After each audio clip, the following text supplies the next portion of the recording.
اب یہ کہنا کہ ہمیشہ سے ظالم کا ساتھ دیتی ہے تو وہ کسی حد تک ٹھیک ہے، کسی حد تک نہیں ہے، کیونکہ یہ فیصلہ کرنا کہ ظالم کون ہے اور مظلوم کون ہے، وہ اقوام عالم، اگر آپ کا اشارہ یونائٹڈ نیشنز کی طرف ہے تو ان کی تو دوہری پالیسی، دوہرا معیار جو ہے وہ ہم سب کے سامنے ہے۔ اب آپ جموں اینڈ کشمیر کے مسئلے کو ہی لے لیجئے، 5 اگست 2019 کو انڈیا جو ہے وہ تمام انٹرنیشنل لاز اور یونائٹڈ نیشن سیکورٹی کونسل کے ریزولوشنز اور کشمیریوں کی حالت وہ سارا ایک طرف کر کے تو وہ یعنی ہندوستان میں اس کو ضم کر لیتا ہے اس ڈسپیوٹڈ ٹیریٹری کو، اور اقوام عالم خاموش ہیں۔ اقوام عالم جو ہیں وہ 50-60 برس سے فلسطین کے مسئلے پہ بھی خاموش ہیں۔ اب اس صورتحال میں یہ فیصلہ کرنا کہ ظالم کون ہے اور مظلوم کون ہے، اگر آپ پاکستان میں دیکھیں گے تو اس میں ظلم جو ہے وہ فلسطینیوں پہ ہو رہا ہے۔ اگر آپ اس کو فرانس میں بیٹھ کے دیکھیں گے یا واشنگٹن میں بیٹھ کے دیکھیں گے تو وہ یہ ہے کہ جی یہ حملہ جو ہے حماس نے کیا ہے اور اس کے پیچھے یہ عوامل ہیں اور اس میں اسرائیل مظلوم ہے۔ تو اقوام عالم میں چونکہ ویسٹ کی چلتی ہے، امریکہ کی چلتی ہے، یو کے فرانس کی چلتی ہے، جرمنی کی چلتی ہے، اور یہ سارے لوگ جو ہیں یہ ایک ساتھ ہیں ویسٹرن بلاک، جو دیکھنے کی بات یہ ہے کہ چین اور روس اس کے بارے میں کس حد تک اس میں آگے آتے ہیں اور کس حد تک وہ فیصلہ کرتے ہیں کہ ظالم کون ہے اور مظلوم کون ہے، اور پھر اس کے بعد اگر بیٹل لائنز ڈرا ہو چکی ہیں تو اس میں یہ صورتحال جو ہے یہ آگے بڑھتی۔ اچھا ثاقب صاحب یہ بتائیے گا سر، مسئلہ کشمیر کی بات ہو یا مسئلہ فلسطین کی بات ہو، ہمیشہ سے ہم نے یہ دیکھا ہے کہ ہمیشہ ان کو پس پش ڈالا جاتا ہے، حالانکہ دنیا کا رویہ، عالمی طاقتوں کا رویہ بالکل دوہرا معیار ہمیں سامنے نظر آتا ہے۔ مشرقی سوڈان ہو، ایسٹ تیمور ہو، تو وہاں پر تو فوراً سے پہلے ان کو حق دے دیا جاتا ہے۔ تو یہ جو اقوام عالم کا دوہرا رویہ ہے خاص طور پہ کشمیر اور فلسطین کے ساتھ، اس کی آپ کو کیا وجہ سمجھ آتی ہے؟ دوہرا معیار کیوں ہوتا ہے اس کا تو بڑا سمپل سا جواب ہے کہ اپنے اپنے ہر ملک کے انٹرسٹ ہوتے ہیں، سیاسی بھی ہو سکتے ہیں، معاشی بھی ہو سکتے ہیں، اخلاقی بھی ہو سکتے ہیں اور سفارتی بھی ہو سکتے ہیں۔ اب مسئلہ کشمیر پہ یا فلسطین کے مسئلے پہ کیوں ان کے دوہرے معیار ہیں؟ تو اب دیکھیے نا، اگر امریکہ کی آپ بات کرتے ہیں تو امریکہ اگر پاکستان کا کھل کے کہتا ہے جی کہ حمایت کرتا ہے اور کہتا ہے جی کہ ہندوستان کو یہ سارے اقدامات واپس لینے چاہیے اور کشمیریوں کو ان کے حقوق ملیں، تو جو تعلقات انڈیا اور یونائٹڈ اسٹیٹس کے ہیں اس پہ اثر پڑے گا، اس پہ، کیونکہ ویسٹ نے اور خاص طور پہ امریکہ نے چائنا کنٹینمنٹ کے لیے انڈیا کو یہاں رکھا ہوا ہے، ان کی بہت بڑی مارکیٹ ہے، دنیا کی سب سے بڑی آبادی اب ہو چکی ہے، چائنا کو کراس کر چکی ہے، بہت ساری جو ہے وہ توقعات وابستہ ہیں ان کی معاشی حالت سے اور ان کے سیاسی کلاؤڈ سے، ادھر سے کوارڈ بن رہا ہے، ادھر سے آکس بن رہا ہے اور بلاکس بن رہے ہیں۔ تو اس میں جب واشنگٹن میں یا پیرس میں یہ بات ہوتی ہے کہ جی حقوق کا ہم نے بات کرنی ہے کہ ہم نے اپنے ریئل انٹرسٹ دیکھنے ہیں، تو لہٰذا دوہرے معیار سامنے آتے ہیں،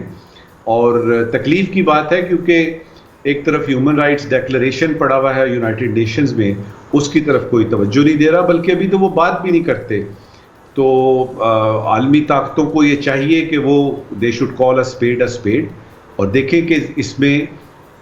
کون زیادتی کر رہا ہے، کون زیادتی کر رہا ہے، کس کو کتنی سپیس مل رہی ہے۔ بٹ سر ابھی یہ جو ریسنٹ انسیڈنٹ ہوا ہے، جس طرح سے حماس نے فائر داغے ہیں اور اعلان جنگ ہو چکا ہے، اب کوئی حل نکلتا نظر آئے گا؟ اب اگر اقوام عالم انٹروین کرے گی تو سیز فائر میں کچھ دونوں طرف سے کچھ برابر کے دونوں کو ملے، پھر کوئی حل نکلتا نظر آ رہا ہے آپ کو؟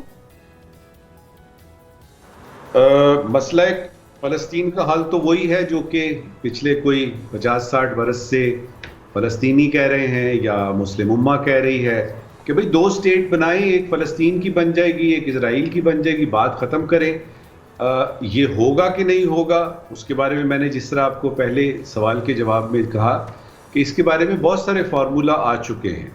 ان فارمولوں میں سے کوئی ایک بھی نہیں چلا، کیونکہ کچھ نہ کچھ ہو جاتا ہے۔ مثال کے طور پہ ابھی جو بات ہو رہی ہے کہ سعودی عربیہ اور اسرائیل کے تعلقات کو ٹھیک کیا جائے، وہ ڈپلومیٹک یعنی